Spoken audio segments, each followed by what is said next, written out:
Yo, what's good, guys? Welcome back to a brand new video. Today we have another NFL mock draft reaction, and this time it's going to be of Mel Kiper. Now, the last time we reacted to a Mel Kiper mock draft, it was right here. Depth taxes and bad Mel Kiper mock drafts. In my opinion, not the greatest draft analyst. I mean, he's been doing it a long time, but hasn't really had any experience actually playing football. Maybe a draft analyst should have experience playing football. Not so sure about that one. But overall, Mel Kiper, I don't love his work, but he's the main ESPN guy, so we're going to react to it. Now, before we start the mock draft reaction, I want to say, apologize for not posting in about a week. Just been a bit sick, so didn't really feel like posting would be the best idea. Wouldn't be able to make the same takes or whatever I really do on this YouTube channel as, to the best of my ability. But we're back for Mel Kiper's mock draft. Also, this mock draft was made before the draft combine, and I'm recording this 2 days after the draft combine. So could make some notes there. Maybe some players who probably aren't first-round prospects anymore, or maybe players who have earned the right to be first-round prospects. But right now, we are in this mock draft. Mel Kiper's 2024 mock draft, round 1 predictions for the first 32 picks. To start off, we have a pretty easy one. I guess I should be giving grades for this one as well. We have Caleb Williams going to the Chicago Bears. I'm going to give this one an A. At the end of the day, whether you like it or not, it makes sense for the Bears to go ahead and select their next quarterback. It also helps that next quarterback to be a generational guy like Caleb Williams. Helps the Bears. But yes, Justin Fields will have to get paid next offseason, and just resetting that salary table with a younger quarterback who might be better already is definitely in the best interest of the Bears. I'm going to give this one an A. I think it's the right pick at number 1. At 2, we have the Washington Commanders. He has them going Jayden Daniels. Before I mentioned how I think that Jayden Daniels and Drake May, definitely 2A and 2B quarterbacks in this draft class. Some people do consider Drake May 1B, but I really think that's just Caleb Williams. I don't see anyone going at one besides Caleb Williams unless there's a trade. But I guess Jayden Daniels to the Commanders, honestly, I kind of like the pick better than I would like Drake May to the Commanders. First of all, yes, Drake May and Sam Howell, both North Carolina quarterbacks, so there's that. But Jayden Daniels, I think, is more of a versatile quarterback. Outside of the pocket, I think he can make a lot more plays than what we've seen Drake May do at North Carolina. Drake May is not a bad quarterback. Honestly, if the Patriots were at 2, I'd pick Drake May, and even in my next mock draft, which will come out in a couple of days, I probably will still pick Drake May. But I like the Jayden Daniels fit specifically to the Commanders better. I'm going to give this one an A-. I really don't know who's going to be drafted 2 on draft night. It's going to be interesting to see. At 3 is Drake May to the Patriots. I'm honestly probably going to give this one an A. The Patriots have made it pretty clear that they're going to look to draft quarterback in this upcoming draft. Looking to part ways with Mac Jones. Bailey Zappi, first of all, or I guess second of all, is not a starting caliber quarterback. So bringing someone who's going to start right away in Drake May, or maybe someone like Jayden Daniels might not start right away. I mean, that'll be interesting with Sam Howell. See if they do make a trade there. But I just don't see a situation where if the Patriots draft Drake May here at 3, he doesn't start right away. Yeah, I think the value at 3 is probably better than the value for Jayden Daniels at 2. So I'm going to give this one an A instead of an A-. Yeah, in my predictive mock draft, I think I will give Drake May to the Commanders at 2, though. So this is going to get an A for me. Patriots get their new franchise quarterback and hopefully go back to their dynasty. Or if you're a fan of the Bills, of the Dolphins, or the Jets, hopefully not. At 4, we have the Arizona Cardinals taking Marvin Harrison Jr. It's going to get an A+ for me. Honestly, this is the easiest pick in this draft. Unless you are one of the teams or people who believe that Malik Nabers is the better wide receiver prospect than Marvin Harrison Jr., I guess you can make that pick there. Personally, though, I think Marvin Harrison Jr. just makes the hard things to do as a receiver. He just makes them look easy. Not the fastest. I mean, Nabers, I think, is faster than him. Nabers did not run the 40, and neither did Marvin Harrison Jr., but I don't think either of them did any of the physical workouts. But yeah, apparently there are some teams that believe Malik Nabers is the better wide receiver prospect than MHJ. Personally, though, I don't see it. Harrison Jr., great with the ball, running with the ball in space after the catch. Obviously, we know his spectacular catch and difficult catches are, just as I said, spectacular. And overall, yeah, Marvin Harrison Jr., in my opinion, is the best prospect in this draft. And to get the best prospect in this draft at pick 4 is going to get an A+ for me. At 5, we have the Chargers taking J.C. Latham out of Alabama. I do think that, I guess a little bit of a spoiler for my next mock draft, I do think that the Chargers will lean offensive tackle with pick number 5, or possibly even trading out of the pick. But I don't know if J.C. Latham is 100% the right guy. I probably am taking Talisi Fuego over J.C. Latham. I'm taking Joe Alt for sure. And I'm also going to take Olufashanu, or Olufashanu. I guess that's how you pronounce his name now. Yeah, I thought it was Fashanu the whole time. I guess I was wrong. But overall, just don't think Latham is the correct player to pick at 5. 3 better offensive tackles here. Looks like he had Brock Bowers projected to the Chargers earlier in the draft cycle, switching to offensive tackle. Same thing with me, except I'm not going to go J.C. Latham. This is going to get a C+ for me. Latham's not a bad tackle prospect. Honestly, in the right draft, he could probably go top 10. But with Fuega, Alt, and Fashanu on the board right now, doesn't really feel like the greatest pick. I'm going to give this a C+. At 6, we have the Giants taking Rome Odunze. Like Malik Neighbors over Marvin Harrison Jr., some people do believe that Rome Odunze is the better wide receiver prospect than Malik Neighbors. Maybe better at creating space, even though I'm not so sure about that. Obviously better when it's a jump ball. I mean, Rome Odunze is 6'3", Malik Neighbors is, 6 feet tall. Overall, Rome Odunze probably fits into the mold of more of a wide receiver 1 type player. Possession wide receiver who can go up and catch, high point the ball for you. Where Malik Neighbors is definitely more of a, slot guy, even though I wouldn't really call him a slot guy, right? A fully slot guy. Shorter wide receiver, possession wide receiver across the middle, shallow routes underneath, similar to what Stephon Diggs does right now. Overall, I do think Neighbors is probably the better prospect than Rome Odunze, but honestly, I don't hate Rome Odunze to the Giants here at 6. It's going to get a B+ for me. At 7, we have the second easiest pick in this draft, and it's going to be Joe Alt to the Titans. I think Joe Alt has a great chance to go 5 and getting a guy who's potential top 5 pick. At pick 7, that in itself deserves to get an A+ rating. He's my number 1 tackle in this draft class, pairing right next to Peter Skoronski. And I think for the future, the Skoronski-Alt duo should be pretty good. 2 great pass blockers. We're going to be leaning with Will Levis for the future. Probably going to get rid of Derrick Henry. But, yeah, whether we're blocking for Will Levis, passing the ball to DeAndre Hopkins, Treylon Burks, or maybe we decide to pick a wide receiver in the 2nd round, or maybe we're blocking for another running back, doesn't matter. I think Joe Alt and Peter Skoronski are 2 great cornerstones for the Titans to go ahead for their future.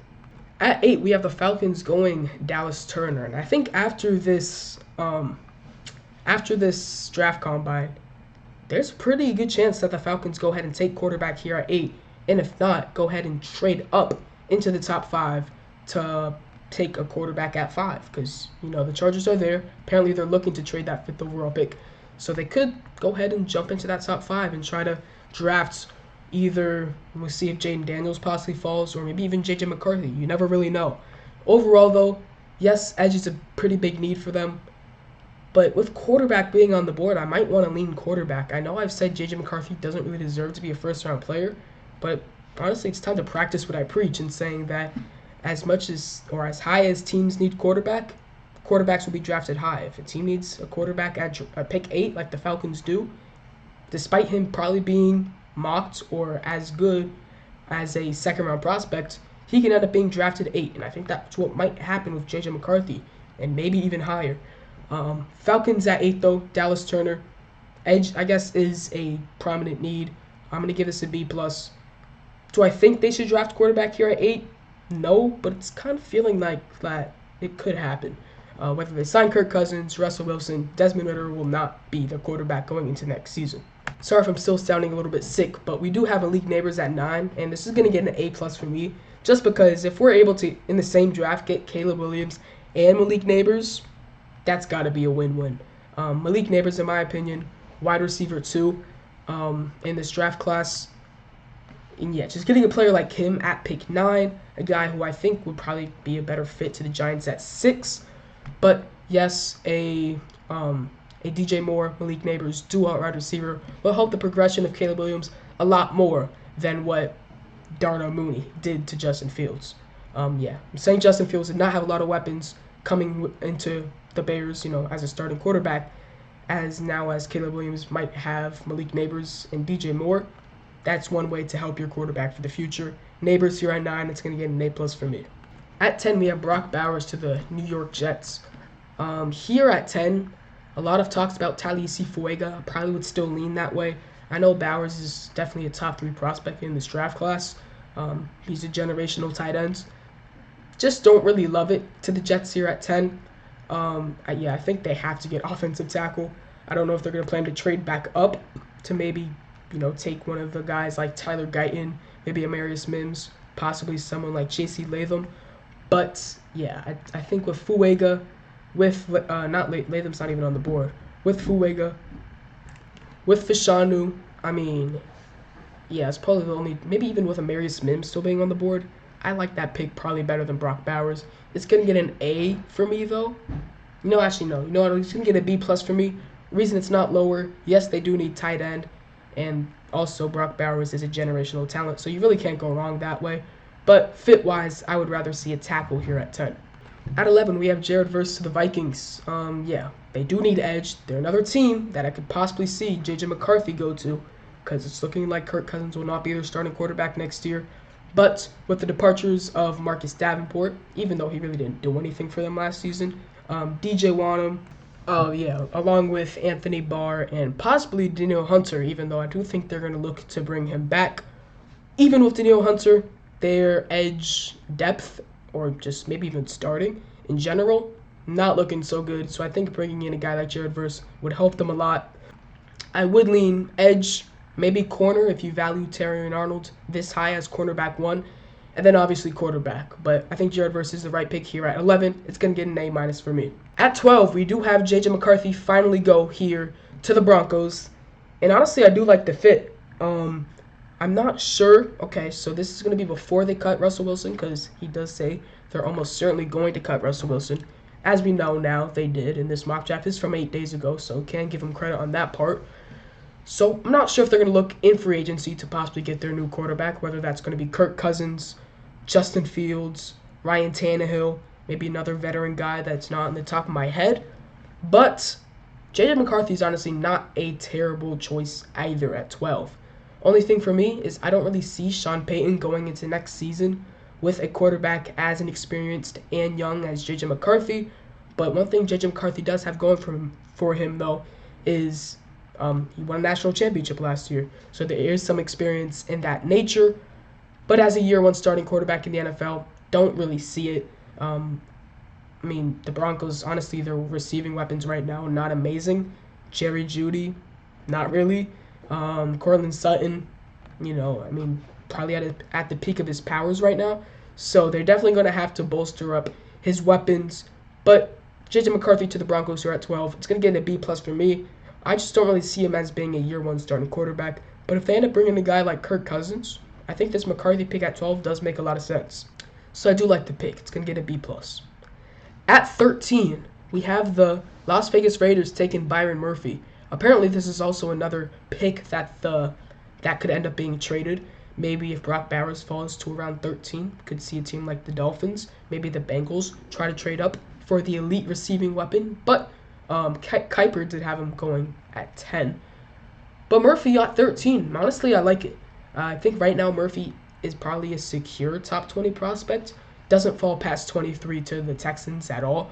But I think right now he's definitely a top 20 prospect. To the Raiders as a fit, do like it. It's a guy who does live in the backfield. Could also really help their running defense. Overall, though, Byron Murphy 13 to the Raiders. Like the pick. It's going to get an A- for me. Good fit. Would I rather see different position? I guess quarterback again, but I would rather Byron Murphy over both Michael Penix and Bo Nix. Other than that, though, I guess there is cornerback. You have a chance to take the top CB1 off the board, but Murphy's not that bad. It's going to get a B+ for me, actually. At 14 is the Saints, and honestly, if Ola Fashanu falls to 14 and the Saints are able to draft him, that would be an amazing pick. Yes, obviously, I am a Saints fan. Got the jersey on, or not jersey, I got a shirt on. I didn't even know if you guys could see that. I guess I'll try to pull it up as high as possible. But one thing we do need is more offensive tackle depth, or at least younger guys. Right now we do have Ryan Ramczyk, Don't know how much longer he is going to be an NFL player. He does have a lot of knee issues. Trevor Penning not last year, 2 years ago, I believe. Terrible. I mean, not really much more I could put into that. He's not a good player. Barely showed flashes either, which is honestly the worst part about it. He was just not good at all over the last 2 seasons. Also, started only 6 games as well. But yes, Fashanu, I think I said Olufashanu earlier. Olufashanu, I think, comes in right away and is probably going to be a starter on the other side of Ryan Ramczyk. And then down the line, he could probably be the replacement of a guy like Ryan Ramczyk. Have I seen Talisi Fuega go yet? I have not. So I guess that could be a question for the Saints if Fuega and Olufashanu are on the board at the same time. Who are we leaning? Personally, me, I do like the Fashanu pick a little bit more. This is going to get an A+ for me. It's a guy who is possibly a top 5 prospect in this draft. Fall all the way to 14, and I love it. He has great potential, probably the highest ceiling as a tackle in this whole draft class. Not the highest floor, but I think the highest ceiling is definitely something I can get behind for the Saints at 14, and I do like the pick. It's going to get an A+ for me. Yeah, this would be great if the Saints had to stay at 14 and were still able to get Olufashanu. And I think for the NFL draft, I don't know if I'm going to be watching it live or, probably just watching. NFL will probably have a condensed version. I'll probably react to the Saints pick at 14, whether that's a trade or a pick. I'll react to it live or whenever I actually watch the draft.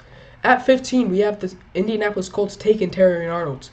If the Colts are able to get cornerback 1 here at 15, it's going to get an A for me. Terrion Arnold right now, in my opinion, it used to be 1A, 1B with Nate Wiggins, but Quinyon Mitchell kind of jumped into that conversation. I believe he ran a 4.33 at the draft combine. So yeah, I could see the first corner being Nate Wiggins, Terrion Arnold, or possibly Quinyon Mitchell. Right now, I probably would still have Terrion Arnold as my CB1, so that's why I do like the pick for the Colts here. And overall, yeah, it's a team who is in desperate need of more secondary help. Juju Brents was not terrible as a rookie, but they did pick two rookie cornerbacks last season in Brents and Jalen Jones. They just need more, or they just need, better players there. Kenny Moore, don't know how much longer he's going to be a Colt, but for the future, Terrion Arnold and Juju Brents feels like a good duo. It's going to get an A for me at 15. At 16, we have the Seahawks taking Troy Fautanu. Honestly, yeah, it's going to be kind of hard to pronounce these guys' names, especially after the combine. But 16 to the Seahawks. I mean, after releasing both Quandre Diggs and Jamal Adams, could possibly see this being Cooper DeJean, maybe even Kool-Aid McKinstry if they want to translate him to a safety as well. But I would definitely rather DeJean here at 16. Honestly, I might mock that. But yeah, with the loss of Diggs and Adams, would not be surprised if they look for a secondary player here. But also interior offensive line is definitely a pick I can get behind. Fautanu, I like it. 16 to the Seahawks. I'll probably give it a B+, excuse me. I think if Byron Murphy fell to them at 16, that'd be kind of a dream come true for Seahawks fans. But Fautanu's not a terrible guy, not a terrible player. Right now, probably would not mock it though. It's okay pick. I'm gonna give it a B+. At 17, we have the Jacksonville Jaguars taking Quinyon Mitchell, and honestly, assuming they're going to get rid of Calvin Ridley or not bring him back so they can retain their second-round pick, why shouldn't the Jacksonville Jaguars pick a wide receiver here at 17, especially because Brian Thomas Jr. is still on the board? I feel like that kind of has to be the pick.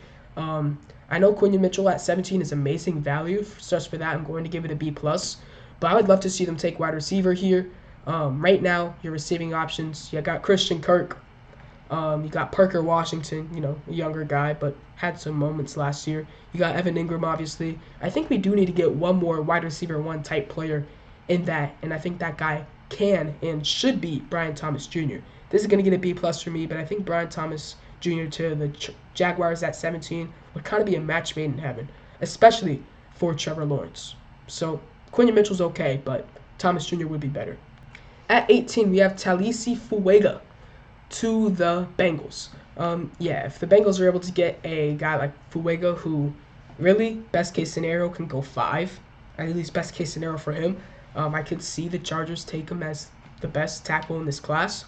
So getting him at 18 is going to be an A plus for me. Their number one need is 100% tackle. We'll see if it's going to be Fuega. We'll see if it's Latham, Mims, maybe even Guyton. Either way, I think it has to be offensive tackle. I'm going to mock it as well. Not Fuega, because I think Fuega will go a lot higher. But tackle in general is going to go to the Bengals at 18. It's going to get an A plus. It's a top 10 guy going at 18. I mean, that's kind of self-explanatory. At 21, we have the Rams taking Cooper DeJean. I think that, yes, defensive back is a big need for them. Could also see quarterback as well, but I'm going to say no. Could also see edge. Leatu Latu has not went yet. But, I mean, with Kobe Durant, Darian Kendrick being two young cornerbacks or defensive backs who had pretty okay seasons last year, maybe you don't have to go defensive back, even though it was pretty weak last year. I know I did say they had pretty good seasons. They had okay seasons for their standards. But getting in a guy like Cooper DeJean to kind of run that whole secondary seems like a pretty good idea for me. This is going to get an A for me. DeJean, in my opinion, probably top 10 talent in this draft class. Falling to 19, it's great. It's going to get an A for me to the Rams. At 20, we have the Pittsburgh Steelers taking Nate Wiggins, the guy who ran a 4.28. The only thing, though, marked at 6'2", with 30-inch arms and 173 pounds. So the dimensions are not as amazing as what we thought they were going to be. 6'4" with freakishly long arms. I mean, the arms are not short by any means, but we definitely expected a lot more. And he came in weighing at 173. One thing I did notice for the players, though, players like J.J. McCarthy, maybe other players who didn't run. The reason they didn't run the 40 times is because they wanted to put on a lot of weight to prove that they were not scrawny players going into the NFL drafts. McCarthy was rated at over 200 pounds. On the other hand, Nate Wiggins might have lost a couple of pounds because he wanted to prove his speed. And at 4.28, he did prove his speed. He also hurt his hamstring. But overall, I think he's still going to end up being a first-round pick. Probably not my cornerback one, or really even not in that conversation anymore. I probably would have Quinion Mitchell and Terrion Arnold over him. But Wiggins should still be a first-round pick. Yes, the dimensions are not as good as what we thought it was going to be. The on-field production kind of speaks for itself, though.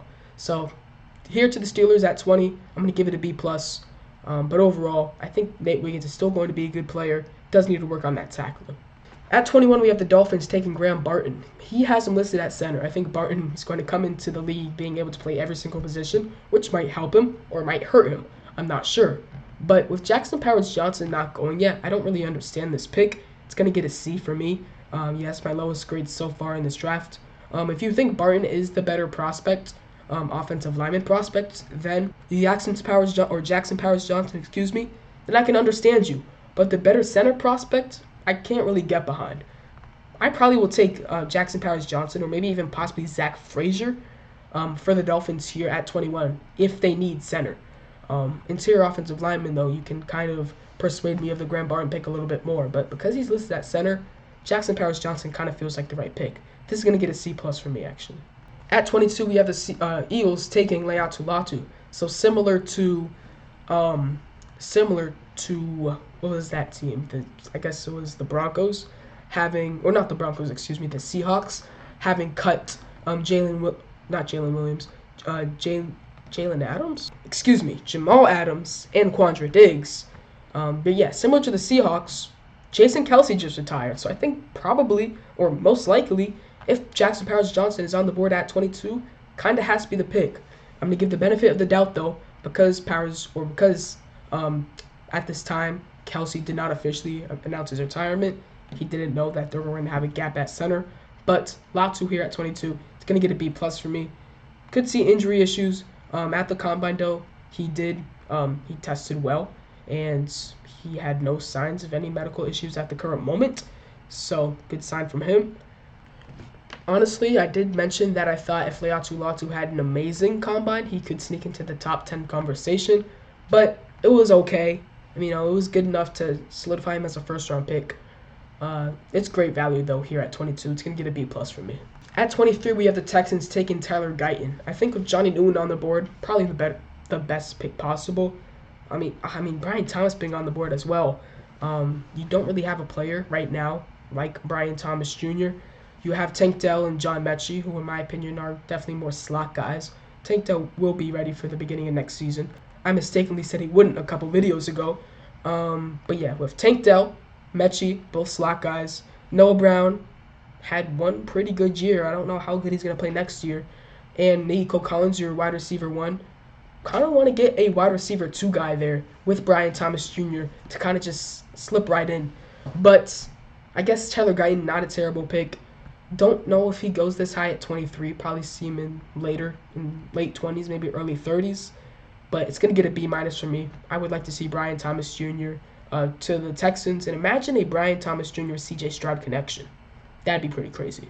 At 24, we have Amarius Mims to the Dallas Cowboys. And this is a guy who might have boosted his draft stock a little bit. 6'8", 350 pounds. 340 pounds. But looking at his measurements, 11-inch hands, 36-inch arms, and then the way he ran, that in itself, 5'07", at 6'8", 240, that's insane. So I think Amarius Mims might have just taken his name into the top 20 conversation. But at 24, it's going to be great value. If the Cowboys are able to snag this guy at 24, that'd be pretty crazy. Maybe a potential replacement for Tyron Smith, assuming that he does end up leaving them this free agency. This is going to get an A for me. Yeah, Amarius Mims in the Cowboys offense would be pretty crazy. At 25, we have the Packers taking Jordan Morgan. I probably would like to see them take defensive back here. You got a couple guys available. Ennis Rakestraw, Kool-Aid McKinstry. Did he say Cooper DeJean? No, Cooper DeJean was 19 to the Rams. But yeah, Rakestraw and McKinstry are probably two guys that would go over Jordan Morgan. Right now, not so sure if Jordan Morgan's a first-round pick. He's a guy who might even change to guard when he reaches the league. And also a guy who probably won't start right away. He is a younger player in this draft. I mean, not a younger player in this draft, but the guy who I think who is a little bit too raw at the current moment and should definitely, wait a season or two to fully become a starting tackle in this league. To the Packers here at 25, it's going to get a B- for me. I would rather a defensive back. At 26, we have Keon Coleman to the Tampa Bay Buccaneers. A lot of people think that Keon Coleman's draft stock has plummeted because of his 40 time, but honestly, it really hasn't. A 4.61 obviously is not that good for a wide receiver, but we've seen the on-field production. Keon Coleman, despite running a 4.61, first of all, on-field speed does not, or has nothing to do with the 40 time. That's in itself. Also, 1.54 is not a terrible 10-yard split. We know what Keon Coleman can do on the field. Returns punts, 6'4", returning punts. That's kind of unheard of. Also, obviously, a great contested catch wide receiver. I know I did say Roma Dunze can go up and high point the ball, but Keon Coleman does it to the fullest extent.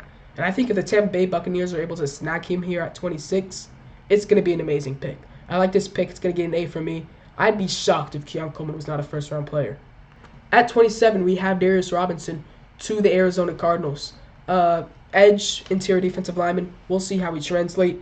I think if they are looking to pick edge, though, would I rather Braylon Trice than Darius Robinson? They're definitely close. I would rather Chop Robinson, though, especially with that combine. 6'3", 32-inch arms, 254, running a 4.48. Faster than Keon Coleman at the combine. Like I said, 4.48 with a 1.54 splits, and I think Keon Coleman was 1.54 as well. So that in itself tells you that Keon Coleman was not as bad as people thought. But yeah, being an edge, 6'3", 250, running a 4.48, that is amazing. And I think that's probably going to have him as kind of a solidified first rounder. At least that's what he is going to be in my mock draft. Yeah. Yes, probably a little bit raw as a player, even though I don't really like to hear raw because you're not going to get drafted into the league if you're not a great player. If you're a raw player, then so be it. Gregory Rousseau was called a raw player, and he came into the league with the Bills and immediately became a high-impact player. I can kind of see a similar thing with Chop Robinson. Kind of can see Chop Robinson also play sort of all around the field. Whether it's a 3-4, 4-3, he can play on the edge. He can maybe even slip inside in some plays. He is a very versatile player. I would rather him at 27 to the Cardinals, though. I'm going to give this a C+. I'd like to see Chop Robinson in the first round. At 28 is Brian Thomas to the Bills. He's going to get an A+. It's a guy who's could end up getting the top 10 in real life, slipping all the way to 28. Like, come on. I mean, if the Bills are able to get Brian Thomas Jr., I really don't know what else to say about this pick. 29 is TJ Tampa to the Lions. And honestly, this is the first time I've seen TJ Tampa in the first round. Ennis Rakestraw is definitely a guy I would like a little bit more here to the Lions at 29. Has Kool-Aid McKinstry went yet? I don't think Kool-Aid McKinstry has went yet, so that is another option. Here at 29, I think McKinstry is probably the better player. I know McKinstry does sometimes take plays off, but if there's any coach to correct that, it's going to be Dan Campbell. So for this, it's going to get a C+ for me. I would rather McKinstry. I would rather Ennis Rakestraw, but TJ Tampa will be a good second-round pick. At 30, we have Kamari Lassiter. Same thing like I said. I don't think Kamari Lassiter is going to be a first-round player. And with guys on the board like Kool-Aid McKinstry and Ennis Rakestraw, I don't really understand this. It's also going to get a C+ for me. At 31, we have Chop Robinson. Finally, I mean, this is before the Combine. Imagine how Mel Kiper feels about him now. So there's that. But yeah, I mean, if the 49ers are able to replace possibly Chase Young with Chop Robinson, we might legitimately see no effect on their defense because of how good I think Chop Robinson can come into the league. Sorry for that stutter. And by the way, at 32, we have the Chiefs taking Xavier Worthy. Before the Combine, by the way, Mel Kiper is projecting Worthy into the first round. I don't know if I would have that before the Combine. Now, I'll probably have Worthy in the first round just because of running that 4-2-1. Obviously, there's a lot more to his game. People really underrate his route running, which I don't really understand. I mean, watch the tape. It's right in front of your eyes. But, yeah, the speed on the field is a lot, when running the 40, definitely a little bit surprising from what we saw in the field. Obviously, Xavier Worthy, one of the fastest players in this draft class. But coming into this draft, I thought possibly Troy Franklin would run a faster 40. He didn't. I thought maybe even Malik Neighbors would. He didn't run at all. So that in itself, and especially Xavier Worthy breaking the record, we'll probably see Xavier Worthy being picked on day one of the NFL draft. So there's the mock draft reaction. I hope you enjoyed. Overall, this is a lot better than the first mock draft. There are a couple things I'd like to critique. One would probably be, yes, J.C. Latham at 5 over Fashanu, Fuega, and Alt. Also Roma Dunze over Malik Neighbors, but I think that's definitely a little less extreme than the first one. But other than that, I think this was an amazing, or not amazing. It's definitely not amazing. I think this was a good mock draft. Make sure to like and subscribe. Go into the description. Submit your video ideas. Most likely I will do them. And yeah, see you next time. Peace.